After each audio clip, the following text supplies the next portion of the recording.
Rahul, here we're looking at the Defence Minister assuring, he of course slammed what happened on the floor of the House, the opposition condemning the way the bill was passed. In barely 10 minutes, a voice vote was taken in, it was accepted, it was passed. Now, 2 out of the 3 ordinances has been passed in both houses. The bill is now, in fact, this is a now new ordinance which according to the government brings huge agricultural reforms to the entire agricultural sector, to the farming community. But on the other hand, the farmers as well, the large section of the farmers who are currently protesting along with the opposition condemn the government for trying to indirectly benefit big corporates.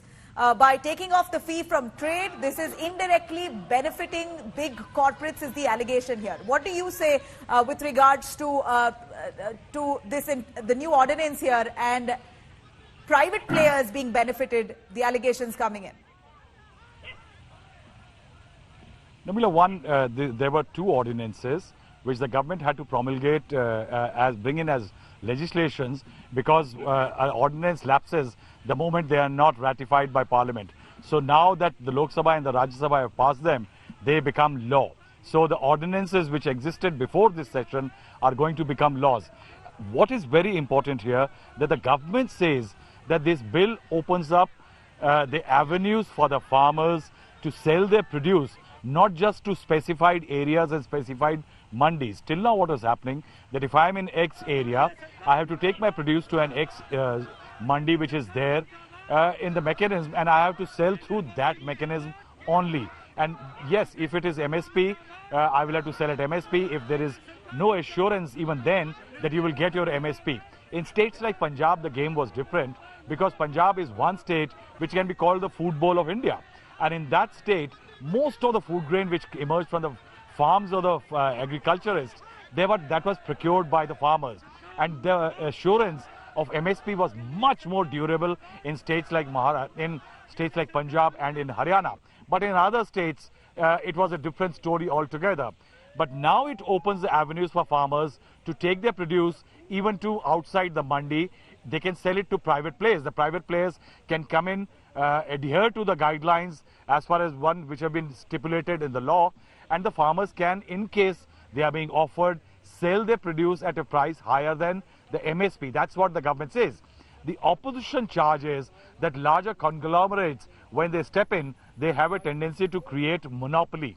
And once monopolies start getting created, they will try to trap all the farm produce in their direction, and eventually once a monopoly is created, they will not give the farmers that even what the farmers true remuneration absolutely. Of fair price for Rahul, the produce. The accusation is that initially big corporates will buy from farmers at lucrative prices and then eventually monopolize the entire market and rendering the APMC mandis powerless. That's the allegation there. Is there any mechanism to keep these big corporates at check?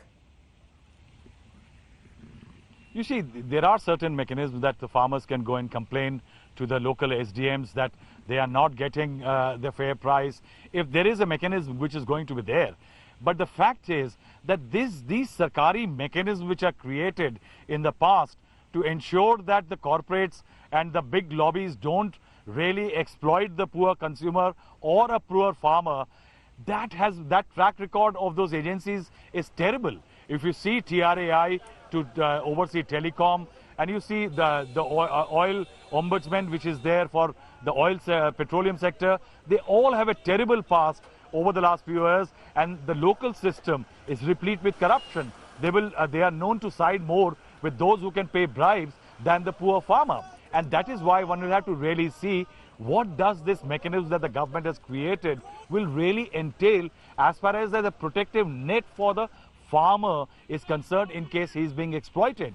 And that is one assurance, Nabila, that the government will have to provide. Because in India, the biggest problem is the corruption at the grassroots bureaucracy level. And the administrative mechanisms are so poorly governed that the farmers may not get protection. Like in the existing system, they had a poor protection, barring a few states. They may not get a protection even in future. And that is why the best of the laws can eventually be defeated when it comes to the implementation at the ground level. And that's why the farmers are protesting, because people in Delhi, the bureaucracy which creates the bills, they don't really know. Eventually, the first-hand information lies with the stakeholder, and that is the farmer. He knows that they have not got, they have to struggle to get the true price for their, even that which has been stipulated by the government or the governments in the past. And that is why there is a great amount of apprehension.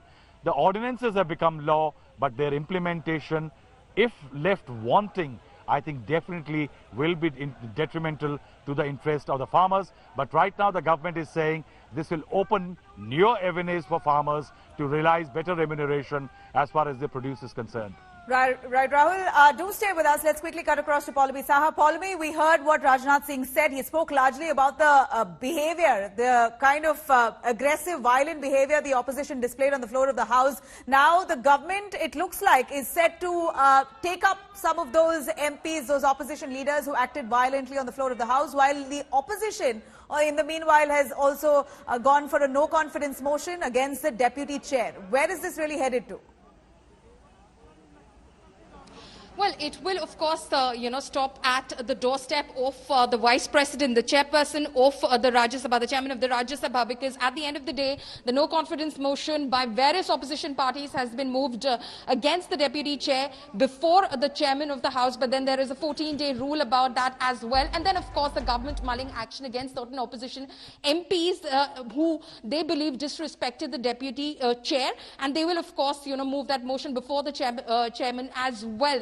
Currently, what we're learning is, the footage of today's proceedings is being studied by the government in order to identify certain opposition MPs who were spearheading the ruckus inside Parliament, inside Rajya Sabha today.